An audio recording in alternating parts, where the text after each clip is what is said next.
La ministre ivoirienne chargée du plan et du développement était l'invitée de la tribune des rendez-vous du gouvernement. Nialé Kaba a affirmé que l'État de Côte d'Ivoire s'engage à maintenir un rythme de croissance soutenu et durable. Une rencontre a eu lieu entre l'Union des villes et communes de Côte d'Ivoire et le secrétaire d'État auprès du Premier ministre chargé du budget et du portefeuille de l'État, Moussa Sanogo. Le budget citoyen était au centre des échanges. Le ministre ivoirien des Ressources halieutiques et animales, Kobenon Kwasi Adjoumani, et le gouverneur Begré Mambé ont visité l'abattoir de Port-Boué réhabilité. Bienvenue à toutes et à tous. Afin d'assurer une transformation structurelle nécessaire à un développement économique, social et inclusif, l'État de Côte d'Ivoire s'est engagé à maintenir un rythme de croissance soutenu, appuyé par la transformation locale des matières premières et le développement du secteur privé. Telle est l'information livrée ce jeudi par Nialé Kaba, ministre ivoirienne en charge du plan et du développement, invitée à la 5e édition de la tribune des rendez-vous du gouvernement organisé par le Centre d'information et de communication gouvernementale. Le reportage est de Lyon Gilbert, commenté par Lawani Babatundi. La Côte d'Ivoire est en marche et se donne les moyens de conforter sa transmission structurelle en s'appuyant sur une croissance forte, durable et soutenue par la transformation locale des matières premières. Pour ce faire, le gouvernement ivoirien, au travers du ministère du Plan et du Développement, a décidé de miser sur la transformation locale des matières premières et le développement du secteur privé. Aujourd'hui, les objectifs prioritaires du gouvernement, c'est vraiment de transformer localement le maximum de matières premières pour garder de la valeur ajoutée dans le pays. Donc le premier axe, c'est la transformation locale de nos matières premières, avec bien sûr en ligne de mire le café cacao et aussi le cajou qui devient un objectif important. Des objectifs inscrits dans sa tradition planification stratégique au travers de l'analyse prospective Côte d'Ivoire 2040 dont découlent ces différents programmes nationaux de développement PND et qui seront appuyés par de nouvelles données statistiques sur la vie économique et sociale qui proviendront notamment de l'enquête harmonisée sur les conditions de vie des ménages et du recensement général de la population et de l'habitat RGPH 2019. Un recensement qui a débuté et qui entrera dans sa phase active avec le recensement physique prévu pour se dérouler entre novembre et décembre 2019. Cette année, nous avons commencé à la communication tôt. Le dénombrement aura lieu en novembre-décembre. Nous avons rencontré les religieux. Nous avons commencé à rencontrer donc les responsables, les leaders politiques, indiquer que c'est une opération simplement à caractère économique que tous les résidents doivent accepter de nous accompagner dans sa réussite. Aussi, la ministre Nialé Kaba a profité de l'occasion de faire le bilan stratégique de l'exécution du PND 2016-2020, un PND dont l'exécution a permis de maintenir la croissance économique à 8,2%, avec taux d'investissement en hausse estimé à 20,8% en 2018 pour 30 000 milliards de francs CFA engagés. Un bilan global qui montre la bonne marche de l'économie ivoirienne, qui est classée au rang des pays émergents au même titre que le Nigeria, le Ghana, le Kenya, l'Angola, entre autres, selon le Fonds monétaire international et la Banque mondiale. Dans la même veine d'action gouvernementale, le secrétaire d'État auprès du Premier ministre chargé du budget et du portefeuille de l'État a échangé mercredi dernier avec l'Union des villes et communes de Côte d'Ivoire. Au centre de la rencontre, le budget citoyen lancé le 1er mai dernier. Il s'agissait donc de vulgariser le budget citoyen auprès des élus locaux. Mondésir Nascimento Odjifini et Maruseri. Le déficit optimal. Devant les élus locaux de l'Union des villes et communes de Côte d'Ivoire, le secrétaire d'État auprès du Premier ministre, chargé du budget et du portefeuille de l'État, est venu vendre le budget citoyen lancé le 1er mai 2019. Moussa Sanogo a présenté ce budget comme une réponse aux orientations du Code de transparence dans la gestion des finances publiques. Il va favoriser l'appropriation par les citoyens des actions du gouvernement, leur contribution à l'amélioration des politiques publiques et leur adhésion au civisme fiscal. Le budget citoyen, document que nous avons élaboré ces derniers temps pour permettre à tous les citoyens ivoiriens d'avoir accès de la façon la plus aisée possible aux informations budgétaires. et les élus locaux peuvent être des bons relais du message concernant le contenu de ce document et nous avons souhaité les entretenir sur ces différentes questions. Le ministre des Sports, Dao-Claude Paulin, par ailleurs président de l'Union des villes et communes de Côte d'Ivoire, UVICOSI, a promis que sa structure va s'approprier le budget citoyen pour mieux le vulgariser. C'était important pour les élus locaux de s'approprier le budget citoyen, d'avoir une bonne visibilité, une très bonne visibilité de ce que l'État a décidé de déployer comme moyen, d'abord pour mobiliser les ressources et ensuite pour mieux avoir l'efficacité de la dépense publique. Aujourd'hui, il nous appartient de développer le civisme citoyen et que pour que le citoyen soit conscient de sa responsabilité dans la construction de l'État, il faut qu'il paye ses impôts. Il faut qu'il évite toutes les fraudes parce que derrière, ces ressources doivent aider à la construction de la Côte d'Ivoire. Le budget citoyen a grand besoin d'être vulgarisé, car en pratique, sur le terrain, les populations pour lesquelles il est conçu ne s'y intéressent pas assez, du fait notamment de la complicité des informations qui figurent dans les documents budgétaires. Moussa Sanogo compte donc poursuivre ses rencontres avec la société civile afin de vulgariser le budget citoyen. Bonne nouvelle pour les consommateurs et les acteurs de la filière viande. L'abattoir de Port-Boué vient d'être réhabilité. Il présente une fière allure avec des normes internationales. Le ministre des Ressources halieutiques et animales, Kobenan Kwasi Adjoumani, et le gouverneur du district d'Abidjan, Begré Mambé, ont convié la presse nationale à une visite de cet abattoir. Le reportage est de Eliane Kwasi, commenté par Jean-Charles Sibaï. L'abattoir de Port-Boué, totalement réhabilité, et cela est tout de suite visible depuis la grande voie. Lors de la visite guidée, 2 autorités sont venues présenter fièrement l'infrastructure au grand public. Le ministre Kobenan Kwasi Adjoumani, ministre des Ressources halieutiques et animales, et le gouverneur du district d'Abidjan, Begré Mambé. Ici, tout a été remis en état. Le parc à bétail, parc de stabilisation où reposent les animaux avant abattage, lui peut contenir jusqu'à 100 bœufs. La réhabilitation comprend également la construction de la salle d'abattage, aujourd'hui une salle moderne composée de 2 chaînes d'abattage, la chambre froide qui peut conserver 2000 carcasses d'animaux et le magasin de gros. Le nouvel abattoir de Port-Boué a même fait le relooking de son centre commercial avec restaurant moderne. Coût total des ouvrages, 18 milliards de francs CFA. L'État de Côte d'Ivoire, à travers le district d'Abidjan, offre ces belles bâtisses avec des dispositions nouvelles qui respectent les normes internationales. Nous avons également rencontré les courtiers pour leur demander de venir en même temps déposer leurs animaux au niveau donc de la salle d'abattage pour que les populations ivoiriennes puissent disposer de protéines animales. Des chevriards qui travaillaient manuellement à l'abattage des bœufs ont été formés et intégrés dans le mécanisme automatisé. La réhabilitation de l'abattoir a permis la création de 214 emplois directs, 2450 emplois indirects selon les promoteurs. Le ministre des Ressources halieutiques et le gouverneur du district ont tenu à rassurer les populations d'Abidjan sur la qualité des produits sortis de l'abattoir de Port-Boué. Ils rassurent également les consommateurs de viande que les dispositions ont été prises pour fournir quotidiennement les marchés. Restons toujours à l'abattoir de Port-Boué où la modernisation n'est pas du goût de tout le monde. En marge de la visite des autorités, certains bouchers ont observé un arrêt de travail.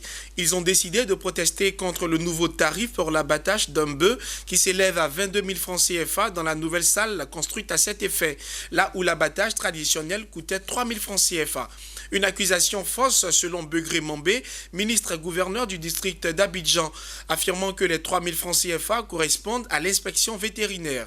Précisons par ailleurs que du parc à bétail à la table du boucher, les frais globaux s'élevaient à 21 000 francs CFA. Et dans le cadre de la construction d'une salle d'abattage, les frais proposés étaient de 30 000 francs CFA.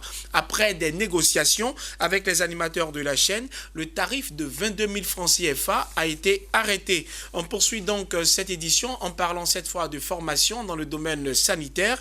Une technique médicale de dépistage du cancer du sein chez les femmes a fait office de formation. Il s'agit du Women Risk Institute qui a été exposé ce jeudi aux médecins de la PISAM, la Polyclinique internationale Sainte-Marie d'Abidjan. Cette formation a été dispensée par l'hôpital américain de Paris. Les explications de Hervé Blayon et Marius Seri.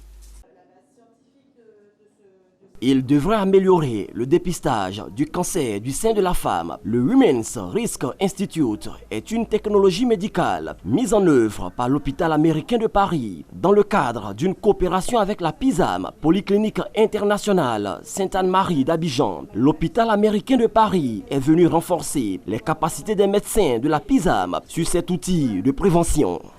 Aujourd'hui, on est ensemble pour ce partenariat qu'on monte avec la PISAM pour mettre en place le Women's Risk Institute. C'est une structure où on va accueillir des femmes pour détecter, faire de la prédiction de risque de cancer du sein et faire du dépistage personnalisé de cancer du sein. Expérimenté sur le dépistage du cancer du sein chez des femmes afro-américaines, le Women's Risk Institute va prendre en compte les spécificités des femmes africaines dans son déploiement en Côte d'Ivoire. En fait, comme ce test de dépistage repose sur des données cliniques de facteurs de risque, comme par exemple l'âge, il y a aussi des données génétiques qu'on recueille, et ça aussi c'est très spécifique à chaque population. Ça sera ajusté sur l'épidémiologie des cancers du sein en Côte d'Ivoire, grâce aux données qu'on a reçues avec nos collègues, et sur les profils génétiques qui sont ajustés en fait sur ceux des femmes afro-américaines dont le profil génétique ressemble le plus aux patientes africaines. Avec le Women Risk Institute, le diagnostic du cancer du sein repose sur la mammographie et le test salivaire. Pour les médecins de la PISAM, cette technique médicale va contribuer à l'efficacité du dépistage du cancer du sein. Ce dépistage permet de se situer totalement en amont de l'apparition des premiers signes, très loin en amont de l'apparition des premiers signes de maladies cancéreuses. Donc, forcément, augmente les chances de pouvoir guérir totalement ces femmes qui pourraient être dépistées positives. Ce sera le dépistage le plus précoce possible du cancer du sein, en incluant cette fois-ci les tests des mammoristes et une nouvelle modalité d'imagerie qui va permettre de faire un dépistage plus précoce, c'est-à-dire la tomosynthèse qui va nous permettre, couplé à un risque d'oncogénétique, prélèvement d'ADN des patientes, qui va nous permettre de prédire de manière plus précoce le cancer du sein et donc d'en diminuer la mortalité. Dans le cadre d'un partenariat entre l'hôpital américain de Paris et la PISAM, Polyclinique internationale Sainte-Anne-Marie, le Women's Risk Institute va faire l'objet d'une diffusion auprès des praticiens de la médecine. Objectif, identifier les risques à l'échelle de chaque femme, proposer un dépistage encore plus précoce et une prévention ciblée du cancer du sein. La page culturelle de cette édition fait un clin d'œil au hip-hop et bien redonner à ce mouvement ses couleurs datant en Afrique de l'Ouest et plus particulièrement en Côte d'Ivoire. C'est l'objectif nourri par l'ambassade des États-Unis en Côte d'Ivoire en organisant la première édition du Hip-Hop Film Festival à Abidjan. Un festival qui se propose de récompenser les meilleures compositions issues du pays. Ariane Touré et Tima Traoré. Le Hip Hop Film Festival, le seul festival qui fait la part belle aux cinéastes, aux scénaristes, aux producteurs qui ont émergé et grandi dans l'univers du hip-hop et appelé aux États-Unis, le Hip Hop Film Festival New York dépose ses valises à Abidjan. Le Hip Hop Film Festival Abidjan se déroulera du 24 au 25 mai 2019 à l'Institut français de Côte d'Ivoire. C'est au cours d'une rencontre tenue au Centre américain de l'Université Félix Houphouët-Boigny d'Abidjan-Cocody qu'a été officiellement lancée la première édition du Hip Hop Film Festival Afrique de l'Ouest. is letting people understand that their narratives are important, that they have ownership in their narratives, and that they can sustain and support their families just by the very stories from the lives that they live every day, and that those stories are important, they have voice. And it is part of the human experience that everybody in the world needs to hear about. We want to share those stories with the world. We want to show people how to make a business out of that. And we want to put it on the world stage. We want to share narratives. We want to share human experiences. We want to make the world a little bit smaller.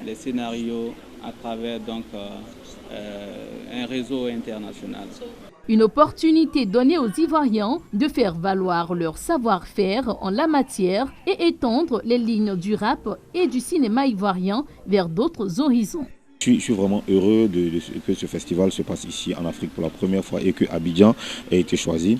Et je pense que c'est un festival qui va ramener une certaine valeur dans la vision du hip-hop ici en Côte d'Ivoire. Aujourd'hui, on constate qu'il y a beaucoup de jeunes passionnés, on constate qu'il y a beaucoup de films désormais. J'en ai participé, donc je suis aussi acteur. Voilà, et j'ai vu comment il y a toute une grosse passion autour du cinéma désormais.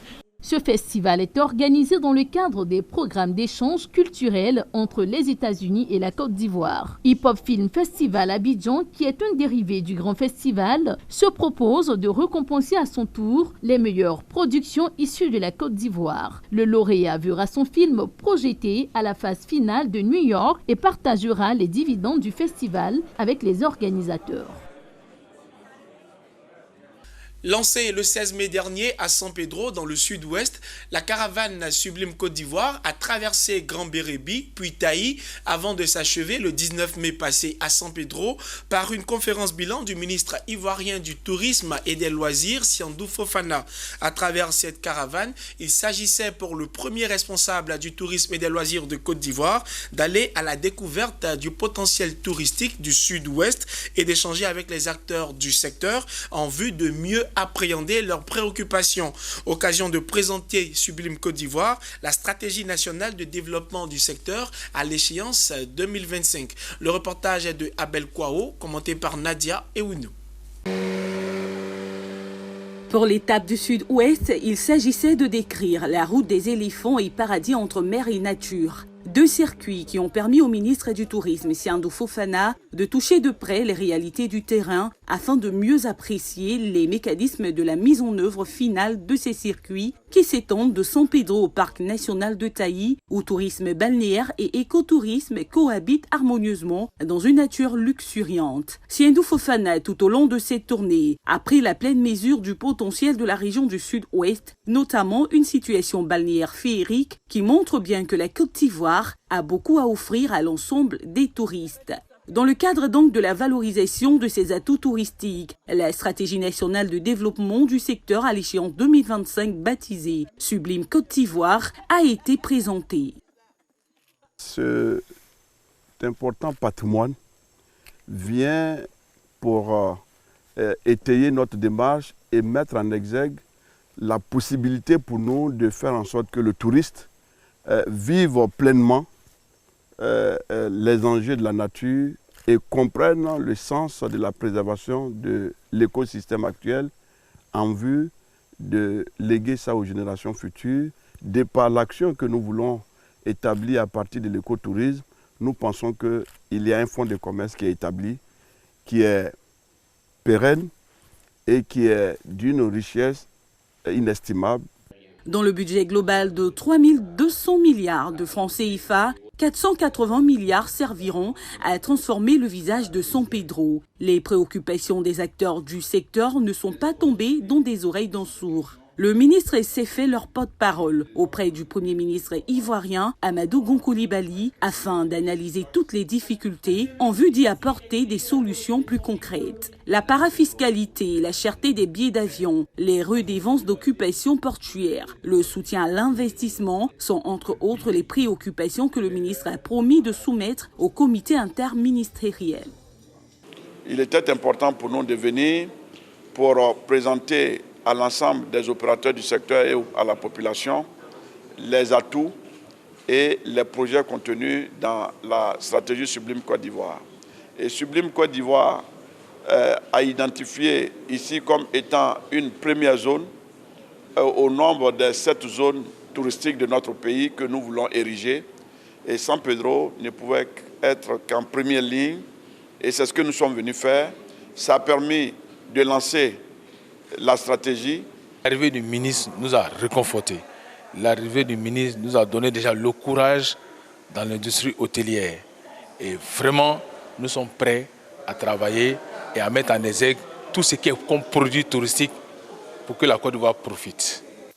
Si à San Pedro, les acteurs du secteur touristique et les populations veulent croire aux retombées de Sublime Côte d'Ivoire, ils attendent la réhabilitation de l'autoroute Abidjan-San Pedro, appelée la côtière, pour totalement être rassurés que les choses sont en marche. Peut-être qu'un simple appel à manifestation d'intérêt pour la reconstruction de la côtière va les rassurer. Parce qu'aujourd'hui, il faut 9 heures pour rejoindre d'Abidjan à San Pedro par la côtière au lieu de 4 heures. Le ministre du Tourisme, Siandou Fofana, et sa Sublime Côte d'Ivoire, la stratégie nationale de développement du secteur à l'échéance 2025, a du pain sur la planche. Il se veut rassurant. La réhabilitation de la route reliant Abidjan à San Pedro au niveau du littoral est prévue avant la fin de l'année 2019. La construction d'une université privée dans la région du Guémont a été annoncée le week-end dernier. Il s'agit d'un projet d'infrastructure universitaire couplé à une promotion immobilière de plus de 1000 logements. Une nouvelle accueillie avec enthousiasme par les populations. Théodore Kanga. La bonne nouvelle est venue du maire sortant, Dr Taïg Laou Jean. La ville de Diokwe va bientôt abriter la première université privée de la région du Guémont. Le projet de construction de l'université bilingue Paul Tadé de Diokwe a été officiellement présenté ce week-end aux populations et aux autorités administratives et scientifiques. Ce temple du savoir sera construit sur l'axe Diokwe-Diglo, non loin de la société Tanri. Il comportera une salle olympique, une bibliothèque, un labo scientifique, un bloc de logement d'enseignants, un complexe sportif et une imprimerie. Ce projet de construction d'infrastructures universitaires est couplé de celui d'une promotion immobilière de 1250 logements. Il s'agit de confirmer le statut de Diokwe, ville carrefour de la région du Guémont et du Cavali. Il y a un parterre de bacheliers ici qui n'ont pas pu accéder à l'université faute de tuteurs. Ils se sont retrouvés à Diokwe. Or, si cette université existait, alors facilement il allait se rabattre sur l'université de Diokwe. Et pour ne pas qu'on laisse tout ce monde-là dans les rues, il y a lieu de travailler davantage dans l'aspect afin que nous arrivions à faire asseoir cette université au bout de 24 mois. Je suis un homme comblé. Je suis très heureux parce que c'est un projet que j'avais en tête quand j'étais maire et mes amis de l'université et moi, on avait concocté cette idée. Et lorsque j'avais été élu maire, ils sont venus à la charge et puis ils m'ont demandé de faire naître le projet. L'université est un pôle d'attraction, de développement. Mais je pense bien que ce projet-là va démarrer. Et je le dis encore, ça démarrera dans cette année 2019. Les plus heureux à cette cérémonie de présentation des projets sont le préfet et les propriétaires terriens du site qui va servir à la construction de la première université privée bilingue de la région. Ils se sont félicités de la crédibilité de l'opération et ont souhaité de tous leurs vœux voir sortir de terre les 2 projets censés donner un nouveau visage à la ville de Diokwe. La contribution de cet établissement, j'en suis persuadé, contribuera en tout cas à résorber un tant soit peu le chômage à travers le recrutement. L'espace que nous venons de donner aux promoteurs pour construire l'université, c'est un grand honneur pour nous, non seulement pour Dawa, mais pour toute la région de Diokwe. C'est pour développer notre ville. Il est bon de signaler que le maire sortant, Dr Taïglaou Jean, est à l'initiative de ces deux projets majeurs pour la ville de Djoukoui. Les populations lui ont manifesté leur reconnaissance, ainsi qu'à ses partenaires. Ce fut un réel plaisir de vous avoir présenté ce journal. Mesdames et messieurs, merci de nous avoir suivis et de rester fidèles à votre chaîne panafricaine d'information économique.